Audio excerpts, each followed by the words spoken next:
राजस्व मंत्री जी ने प्रस्तुत करी है 23 अतिक्रमणों की, उस अतिक्रमणों की सूची में मेरा नाम नहीं है। कब तक राजनीति का वो दौर दो परिवारों के बीच में ही वहाँ दिखाई देगा? कब एक कार्यकर्ता को, कब अलग लोगों को अवसर मिलता नजर आएगा? क्या ये राजनीतिक अदावत या व्यक्तिगत लड़ाई का हिस्सा है? नहीं। मगर शांति इतनी ज़्यादा गंभीर हो गई कि पार्टी ने टिकट दिया और उसको भी आपने वापस लौटा दिया। पार्टी की सेवा का जो अवसर आया, उस अवसर को भी नहीं आप साध पाए। धरातल पर ना आप दिख रहे हैं, ना आपके पुत्र दिख रहे हैं। पर वो बिजनेस तो वो चुनाव हारने के बाद आता है। बाकी अमन नेता कहते हैं कि हम तो जनता के लिए 24 घंटे तैयार रहेंगे। मगर जब बीते 1 सालों में अगर इतनी चीज़ें हुई है, जिसमें अतिक्रमण हुए हैं, जिसमें कि कमीशनखोरी हो रही है, जनता परेशान है, आपके सरपंच जो अभी कुछ समय पूर्व तो सरपंचों के जो कुछ कार्यकाल को लेकर भी जो खबरें आ रही है, उस सूची के अंदर श्री हरि सिंह रावत के पुत्र रणजीत सिंह का नाम है, श्री हरि सिंह रावत के भाई फतेह सिंह का नाम है और श्री हरि सिंह रावत के भतीजे मदन सिंह का नाम है। सुदर्शन सिंह जी, मैंने बताया ना, इस वक्त वो बिजनेस में हैं, तो क्या वो बिजनेस को ताक में रख करके और यहीं पर रहेंगे? मैं हूँ आपकी सेवा में, जनता की सेवा में।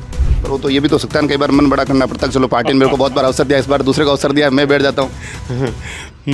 माफ़ी चाहता हूँ, इतना बड़ा मन मेरे पास में नहीं है। चलिए, आरोपों को अगर आधार बनाया जाए तो जब बीते 5 साल आपकी सरकार रही, तब कहा जाता था कि भीम देवगढ़ में 1 नहीं 3 विधायक हैं।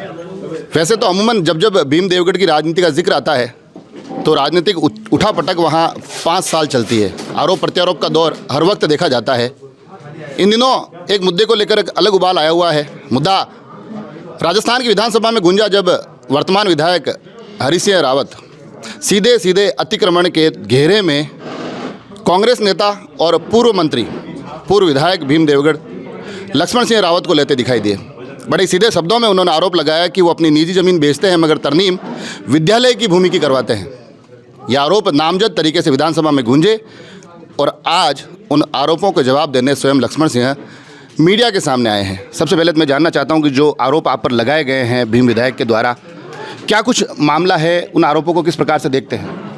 मुझ पर मुख्य रूप से उन्होंने ये आरोप लगाया कि मैंने वहाँ पर अतिक्रमण किया है सरकारी ज़मीन पे, और जो सूची राजस्व मंत्री जी ने प्रस्तुत करी है 23 अतिक्रमणों की, उस अतिक्रमणों की सूची में मेरा नाम नहीं है। उस सूची के अंदर श्री हरि सिंह रावत के पुत्र रणजीत सिंह का नाम है, श्री हरि सिंह रावत के भाई फतेह सिंह का नाम है और श्री हरि सिंह रावत के भतीजे मदन सिंह का नाम है। तो मुझ पर लगाए गए आरोप पूर्णतः असत्य और निराधार है। आप आरोपों को तो निराधार कह रहे हैं, मगर ये मामला कहीं किसी चुनावी चर्चा या चुनावी भाषण का हिस्सा नहीं है। विधानसभा में ये विषय उठा है तो ये अत्यंत गंभीर अपने आप में हो जाता है। स्वाभाविक है, इसीलिए मैं आप लोगों के सामने उपस्थित हुआ हूँ अपना स्पष्टीकरण देने के लिए, क्योंकि विधानसभा के अंदर तो विधायक हरि सिंह रावत है, मैं विधानसभा में जाकर के तो स्पष्टीकरण दे नहीं सकता। पर ये जो आपने ये आरोपों का खंडन तो किया ही है, साथ साथ कुछ आरोप आपने लगाए हैं कि अतिक्रमण विधायक के परिवार के द्वारा किए जा रहे हैं, और साथ ही कुछ गंभीर आरोप जिसमें कि आपने कहा है कि ठेकेदारों से वसूली जैसी चीज़ें भी वहाँ पर घटित हो रही है। भीम देवगढ़ की राजनीति में अमूमन इस प्रकार के आरोप एक दूसरे पर लगते दिखाई देते हैं। क्या ये राजनीतिक अदावत या व्यक्तिगत लड़ाई का हिस्सा है? नहीं, कोई व्यक्तिगत लड़ाई का हिस्सा नहीं है। ये श्री हरि सिंह रावत के परिवारजनों की मानसिकता और कुंठित उनकी सोच है जो उन्होंने इस प्रकार का आरोप लगाया है। बाकी आप स्वयं आकर के वहाँ पर कहीं जनता से पूछिए कि हमारे परिवार की छवि कैसी है, उनके परिवार की छवि कैसी है। आरोपों को अगर आधार बनाया जाए तो जब बीते 5 साल आपकी सरकार रही, तब कहा जाता था कि भीम देवगढ़ में 1 नहीं 3 विधायक हैं, और तीनों ही अलग अलग तरीके से इस प्रकार के भ्रष्टाचार, और जो हरि सिंह जी अमूमन एक शब्द इस्तेमाल किया करते थे, तालिबानी शासन। तो कहते थे कि ये 3 लोगों के 3 विधायकों के माध्यम से तालिबानी शासन और इस प्रकार का भ्रष्टाचार, ठेकेदारों की कमीशन का जिक्र उस दौर में भी हुआ करता था। नहीं, तालिबान का अर्थ इसका मतलब वो जानते नहीं हैं। सुदर्शन सिंह रावत जब 5 साल वहाँ विधायक थे तो उन्होंने बिना किसी पक्षपात भेदभाव के विकास के काम करवाए, और कहीं पर भी 3 विधायक वाली बात असत्य निराधार है। 18 में विधायक बने, वो मेरे से सलाह करते थे। घर के अंदर सलाह करना कोई बुरी बात नहीं है, और मेरी धर्मपत्नी जो जिला प्रमुख रही है वो राजनीति से पूरी तरह से दूर है, और मेरा छोटा पुत्र तो बिल्कुल बिजनेस के अंदर है, उसको राजनीति इससे बिल्कुल कोई दिलचस्पी नहीं है। मगर एक विषय यहाँ से ये भी निकलता है, आज आपके ऊपर आरोप लगा है तो आप मीडिया के सामने आए हैं, पार्टी आपके साथ खड़ी है, जिलाध्यक्ष और पूरे पार्टी के वरिष्ठ नेता आपके साथ हैं। मगर जब बीते 1 सालों में अगर इतनी चीज़ें हुई है जिसमें अतिक्रमण हुए हैं, जिसमें कि कमीशनखोरी हो रही है, जनता परेशान है, आपके सरपंच जो अभी कुछ समय पूर्व तो सरपंचों के जो कुछ कार्यकाल को लेकर भी जो खबरें आ रही है, आप जनता से जुड़े हुए एक भी मुद्दे पर ना आप सामने आए ना पूर्व विधायक सुदर्शन सिंह सामने आए, तो इसको माना जाए कि व्यक्तिगत चीज़ें होगी तो उसके लिए लड़ेंगे जनता को, या अपने लोगों को भूल चुके हैं आप? नहीं, हमारे पास में जब भी जनता के प्रतिनिधियों में से चाहे सरपंच हो या कोई आया है तो हमने उसमें अधिकारियों से बातचीत करी है। हमने उन पत्रावली के ऊपर टिप्पणी करके अधिकारियों से जांच करके उचित कार्रवाई करने के लिए लिखा है।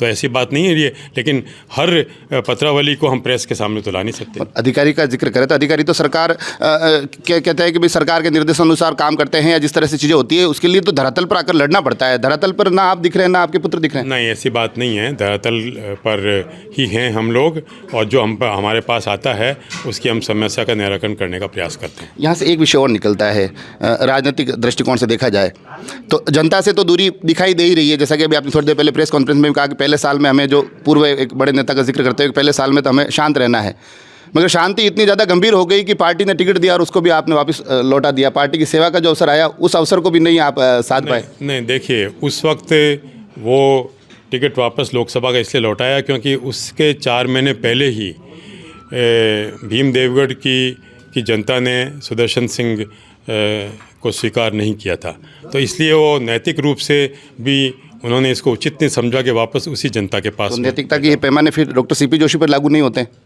वो बड़े लीडर हैं, मैं उनके बारे में क्यों कहूँ? मैं उनके बारे में नहीं कहूँगा, वो हमारे सम्मानीय अध्यक्ष हैं। ये आरोपों को जो घेरे आ रहे हैं उसमें आखिरी अगर एक सवाल मैं पूछना चाहता हूँ आपको कि अगर भीम देवगढ़ की राजनीति को देखा जाए, आपका परिवार, आपके पिताजी स्वयं राजनीति में रहे, आप राजनीति में रहे, अब आपके पुत्र राजनीति में है, एक चुनाव वो जीते हैं, दूसरा वो हारे हैं।